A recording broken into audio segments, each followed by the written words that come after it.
ഏതൊരു നോർമൽ ടെക്നീഷ്യനും ഇതേപോലെ CPU പ്രോപ്പറായിട്ട് റീബോൾ ചെയ്ത് ഫിക്സ് ചെയ്യാൻ പറ്റും അല്ല ഗൈസ്. അപ്പോൾ ഇതുവരെ നമ്മൾ ഒരുപാട് വീഡിയോസ് അപ്ലോഡ് ചെയ്തിട്ടുണ്ട്. ഏകദേശം 300ൻ്റെ പുറത്ത് വീഡിയോസ് നമ്മൾ അപ്ലോഡ് ചെയ്തിട്ടുണ്ട്. അതിലെല്ലാം 99% ബാക്കിയുള്ള ടെക്നീഷ്യന്മാർക്ക് നമുക്ക് എന്താണ് ഉപകാരപ്രദമാവുന്ന പോലെ ടിപ്സ് മാത്രമാണ് നമ്മൾ അതിൽ അപ്ലോഡ് ചെയ്തിട്ടുള്ളത്.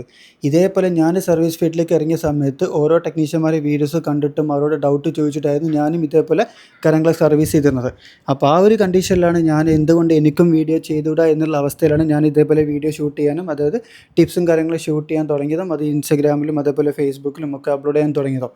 ഇപ്പോൾ നമ്മൾ ഡീറ്റെയിൽ ആയിട്ടുള്ള വീഡിയോ ഏകദേശം ഒരു 1 hour 2 hour ഒക്കെ ഉള്ള ഡീറ്റെയിൽഡ് അതായത് ഫുൾ സർവീസിങ്ങിൻ്റെ വീഡിയോ നമ്മൾ അപ്ലോഡ് ചെയ്യുന്നുണ്ട്. പക്ഷേ അത് ഇൻസ്റ്റാഗ്രാമിലല്ല യൂട്യൂബിലാണ്. അപ്പോൾ ഒരുപാട് ടെക്നീഷ്യന്മാർ അതിൻ്റെ താഴേക്ക് അവർക്ക് ഉപകാരപ്പെടുന്നുണ്ട്, നമ്മൾ ചെയ്യുന്ന ഓരോ വീഡിയോയും ഓരോ ടെക്നീഷ്യന്മാർക്ക് യൂസ്ഫുൾ ആകുന്നുണ്ട് എന്നുള്ള കമൻറ്റ് അവർ ചെയ്യുമ്പോഴാണ് നമുക്ക് പുതിയ വീഡിയോസ് ചെയ്യാനുള്ള നമുക്ക് എന്താണ് ഓരോ പ്രചോദനങ്ങൾ. അപ്പോൾ നിങ്ങളുടെ അഭിപ്രായം ജസ്റ്റ് ഒന്ന് കമൻറ്റ് ചെയ്യുക, അതെന്തായാലും എനിക്ക് വളരെ ഉപകാരമായിരിക്കും.